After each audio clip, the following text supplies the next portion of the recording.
Hello friend, જય શ્રી કૃષ્ણ, રાધે રાધે।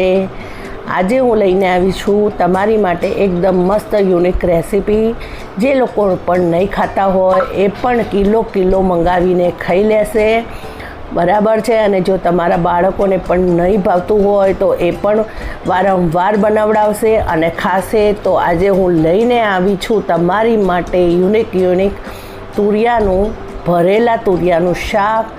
જો તમે જોઈ શકો છો એકદમ મસ્ત લાગે છે। અને એ માટે મેં લઈ લીધું છે 1 કિલો તુરિયું, અને તુરિયાને મેં સારી રીતે ધોઈ લીધું છે।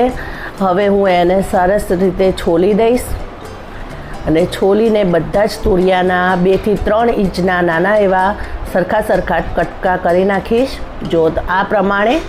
અને બધા જ ટુકડાઓમાં આપણે ચીરો મૂકીશું સ્ટફિંગ કરવા માટે। જો આ રીતે બધા જ તુરિયાના કટકાઓને ચીરો પાડી દેવાનો છે,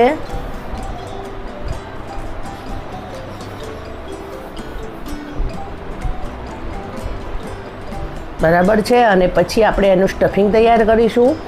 તો સ્ટફિંગ તૈયાર કરવા માટે મેં લઈ લીધા છે શેકેલા સિંગ દાણાનો ભૂકો, પછી અહીંયા લઈ લીધો છે શેકેલા જીરાનો પાવડર, પછી લઈ લીધી છે થોડી દળેલી સાકર 2 ચમચી જેવી,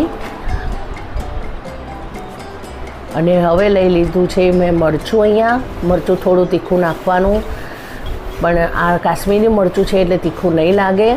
પછી હિંગ નાખી છે મેં, સ્ટફિંગમાં જ હિંગ નાખી દેવાની છે। અહીંયા હળદર નાખી છે મેં,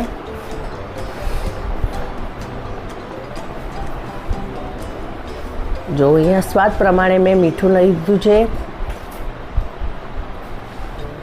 અને હવે કોપરાની છીણ નાખીશું 2 ચમચી જેવી,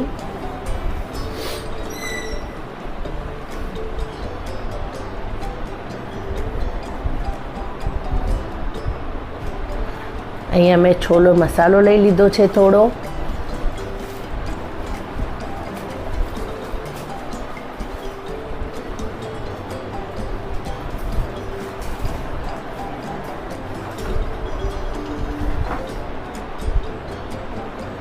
જો સ્ટફિંગને થોડું બાઇન્ડિંગ મળે એટલા માટે મેં થોડું તેલ એડ કરી છે। મોયણની જેમ જ નાખવાનું છે તેલ, બહુ વધારે નથી નાખવાનું। હવે આ રીતે સારી રીતે બધું સ્ટફિંગ મિક્સ કરી દેવાનું છે સરસ રીતે।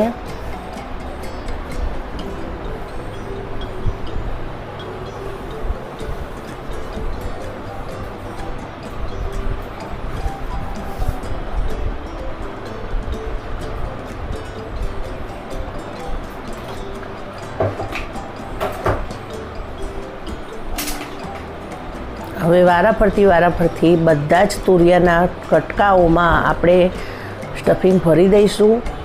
જો તમે જોઈ શકો છો કે મેં લઈ લીધા છે બધા તુરિયાના કટકા, અને જો આ રીતે ધીમે એકદમ પ્રેશરથી નહીં પોળું કરવાનું, નહીંતર તુરિયું ફાટી જશે અને એના 2 કટકા થઈ જશે। એટલે ધીમેથી હાચવીને ખોલવાનું છે અને એની અંદર આ સ્ટફિંગ કરવાનું છે આ રીતે। 1 બાય 1 આપણે બધા જ કટકાઓમાં આ રીતે મસાલો ભરી દેવાનો છે।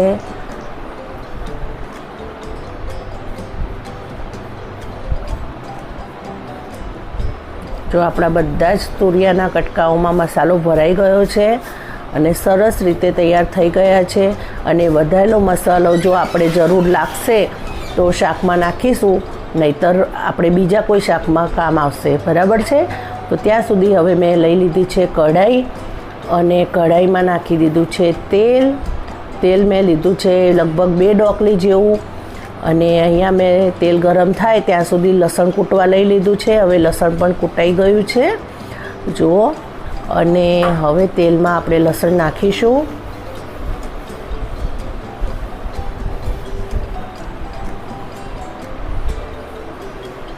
લસણ થોડું કકડી જાય એટલે પછી આપણે ભરેલા તુરિયાને અંદર ગોઠવી નાખવાના છે બધા જ। જો આ રીતે વારાફરતી બધા સરસ રીતે ગોઠવી નાખવાના છે।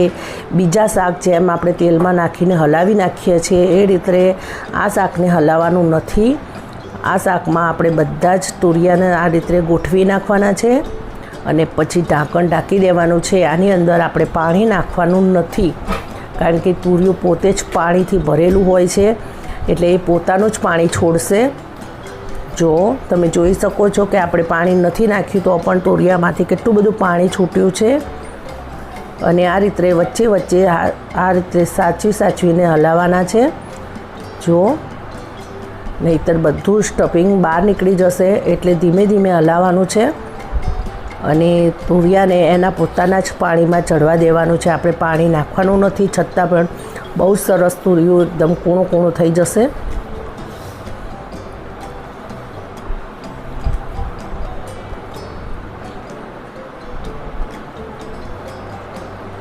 તો તમે જોઈ શકો છો એકદમ અથાણા જેવું શાક બન્યું છે. જો જોવામાં જ આટલું સરસ લાગી રહ્યું છે તો ખાવામાં તો કેટલું ટેસ્ટી હશે. તમે ગેસ કરી જુઓ, તમે ચોક્કસથી આ શાક બનાવજો. આ રેસીપી તમે ખરેખર જો પહેલાં ક્યારેય ટ્રાય ન કરી હોય તો એકવાર તો ટ્રાય ચોક્કસથી કરજો અને ખાતરી આપું છું કે ચોક્કસથી તમને ભાવશે પણ ખરી, કારણ કે મને ભાવી છે, મારા બાળકોને પણ ગમી ગઈ છે. એ પણ વારંવાર કહેવા માંડ્યા છે કે મમ્મી હવે તો આવી રીતે જ તુરિયાનું શાક બનાવજે. જો આ રીતે તમે ચોક્કસથી બનાવશો, એકદમ અથાણા જેવું શાક લાગે છે. અને હવે એની ઉપર કોથમીર મેં ગાર્નિશ કરી લીધી છે અને એકદમ યમ્મી શાક તૈયાર છે ખાવા માટે. હવે આપણે એની સાથે દહીંની સાથે, રોટલીની સાથે અને થોડીક ડુંગળીની ચિપ્સ સાથે આ શાકને ખાઈશું અને મજા માણીશું. જો આ રીતે સર્વિંગ કરવાનું છે દહીં સાથે. તો બહુ સરસ લાગ્યું છે, અમે લોકોએ ખાધું છે તો દહીં અને રોટલી અને ડુંગળી સાથે બહુ મજા પડી ગઈ છે. તમે પણ આ રીતે સર્વિંગ કરજો અને ખાજો અને એન્જોય કરજો. વિડીયો ગમ્યો હોય તો લાઈક, શેર, સબસ્ક્રાઈબ કરજો.